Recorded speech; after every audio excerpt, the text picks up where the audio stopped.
کوئی سامان دکھاوے کے لیے کرا تو پورا معاشرہ آپ کا بائیکاٹ کر دے گا، آپ کا کھانا ایسے ہی سڑ جائے گا، برباد ہو جائے گا، نہ کوئی آپ کا نکاح میں شریک ہوگا اور نہ کوئی آپ کے ساتھ اٹھے بیٹھے گا۔ اسی طرح وہاں انہوں نے تنظیم میں یہ بھی کہہ رکھا ہے کہ اگر کسی شوہر کو اپنے بیوی کو طلاق دینا ہے تو ڈائریکٹ طلاق نہیں دے سکتا ہے وہ۔ اگر وہ طلاق دیتا ہے تو ہم سارے مسلمان اس کا بائیکاٹ کر دیں گے۔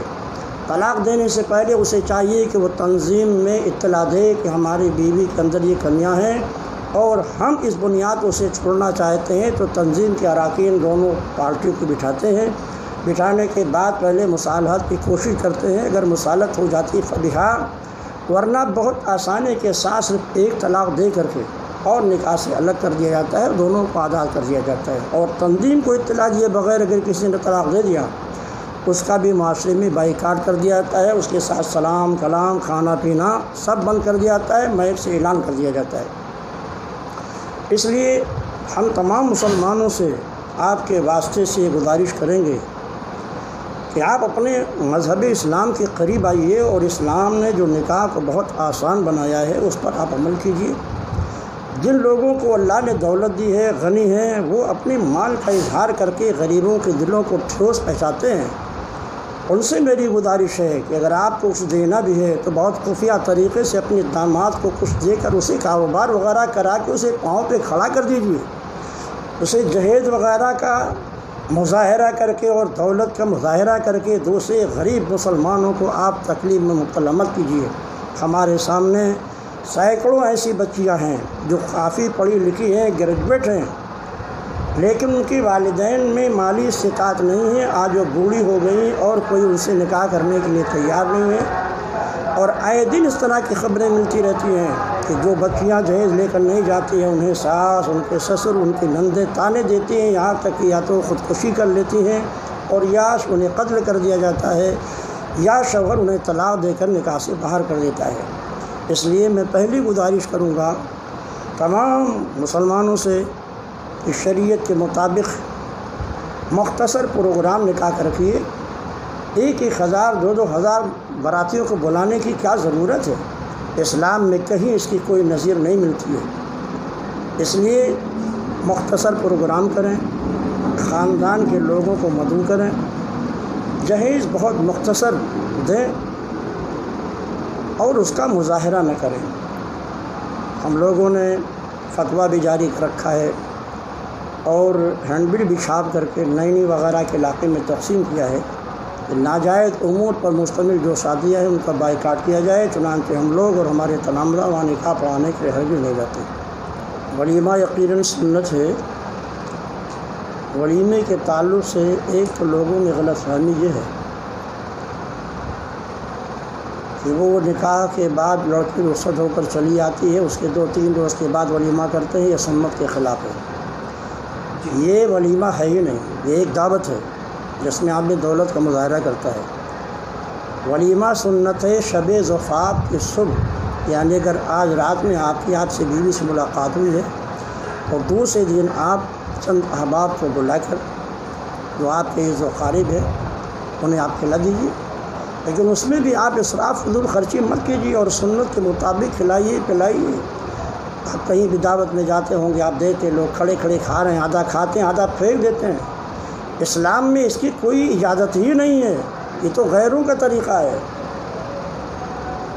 آپ بیٹھ کر کھانا کھائیں، جتنی ضرورت ہے اتنا ہی کھانا لیں۔ میں دیکھتا ہوں کہ جہاں پر بفر سسٹم کا انتظام ہوتا ہے لوگ آدھا کھاتے ہیں آدھا پھینک دیتے ہیں، یہ اضاعت مال ہے جو شریعت میں جائز نہیں ہے۔ ولیمہ کریں آپ، سنت ہے، مگر اس میں بھی تخفیف کریں۔ اگر اللہ نے آپ کو دولت دی ہے تو اس دولت کو خالی ولیمے پہ خرچ مت کیجیے۔ طبقے میں جو یتیم بچیاں ہیں، مظلوم لوگ ہیں، غریب مسلمان ہیں، ان کے اوپر آپ اپنی دولت کو خرچ کر کے اور اپنے بیٹی اور اپنے داماد کے لیے اس کا ثواب نظر کر دیجیے۔ اس سے ان کی زندگی میں انقلاب پیدا ہوگا اور قوم بھی آگے بڑھے گی۔ اللہ مسلمانوں کو سنت کے مطابق ولیمہ کی توفیق عطا فرمائے۔ اچھی بات ہے، یہ تو مطلب خالی ایک ضلع کی بات نہیں ہے، پورے ہندوستان کی بات ہے۔ اور ہر عالم کو اس کا خیال رکھنا چاہیے کہ اگر اسے معلوم ہے، وہ کہیں بھی کا ہو، چاہے لڑکی کی طرف سے ہو چاہے لڑکی کی طرف سے، کہ اگر ڈی جے وغیرہ یا ناجائز امور کا اس نکاح میں ارتکاب ہوگا تو ہم قطعاً نکاح نہیں پڑھائیں گے۔ یہ خالی شہری کے قاضی کی بات نہیں، یہ باہر والوں کے لیے بھی، اور ہر عالم کی ذمہ داری ہے بھائی۔ ان سبھی کو ایسے نکاح میں نہ شریک ہونا چاہیے نہ نکاح پڑھانا چاہیے جس میں ناجائز امور کا ارتکاب کیا جاتا ہے۔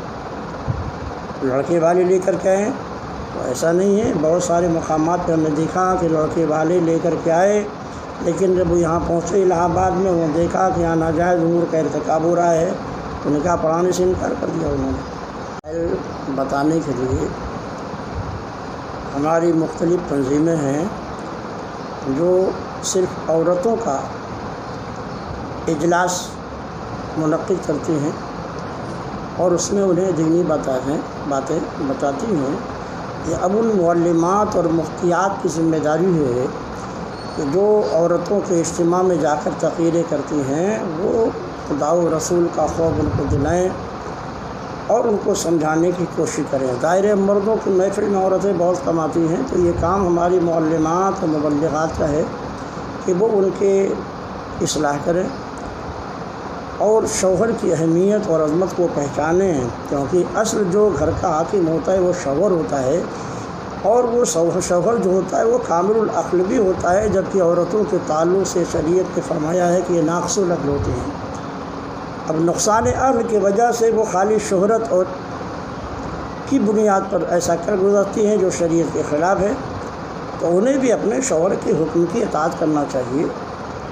اور معلمات اور مبلغات سے ہم گزارش کریں گے، مقررات سے، کہ وہ جہاں بھی عورتوں کے اجتماع میں جائیں وہاں پر ایک گھریلو معاملات، شوہر کی عظمت، بیٹے اور بیٹیوں کی ذمہ داری، عید و اقارب سے ملنے جلنے کا شرعی طریقہ اور اسلام کے روشنی میں نکاح اور شوہر کا انتخاب کا طریقہ، اس پر تقریریں کریں تاکہ عورتوں کی بھی اصلاح ہو سکے۔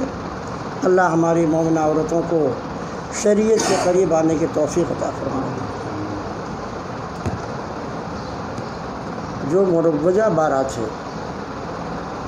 200 300 500 1000 50 گاڑیاں لائی جاتی ہیں، شریعت میں اس کی کہیں اصل موجود نہیں ہے۔ لیکن لڑکی کیا کھانا یہ شریعت میں ناجائز و حرام نہیں ہے۔ ایک مومن اگر ایک مومن کی ضیافت کرتا ہے تو ضیافت بھی سنت ہے، اور ضیافت احباب یا نزول رحمت باری کا سبب ہوتا ہے۔ ہاں احتیاط کرنا چاہیے تاکہ لڑکی والوں پر مالی بوجھ کم سے کم پڑے۔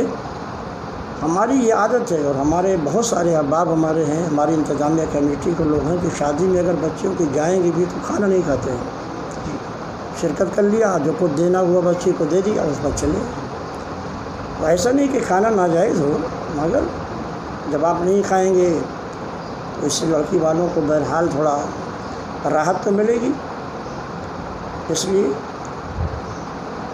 احتیاط کرنا چاہیے، اور بہتر یہی ہے کہ کھانا نہ کھائیں لڑکی کے گھر، کیونکہ اس پر تو ایسے ہی معاشرے نے جہیز کا اتنا بورڈ ڈال دیا ہے کہ اسی کے نیچے وہ دب جاتے ہیں، اور مزید اس پر اتنے لوگوں کو کھانا کھلانے کی ذمہ داری ان کے لیے اور باعث پریشانی بن جاتی ہے۔ اس لیے میں اپیل کروں گا کہ جو لوگ صاحب استطاعت ہیں وہ ہرگز کھانے سے احتراز کریں، ایسا نہیں کہ ناجائز ہو، بہتر یہی ہے۔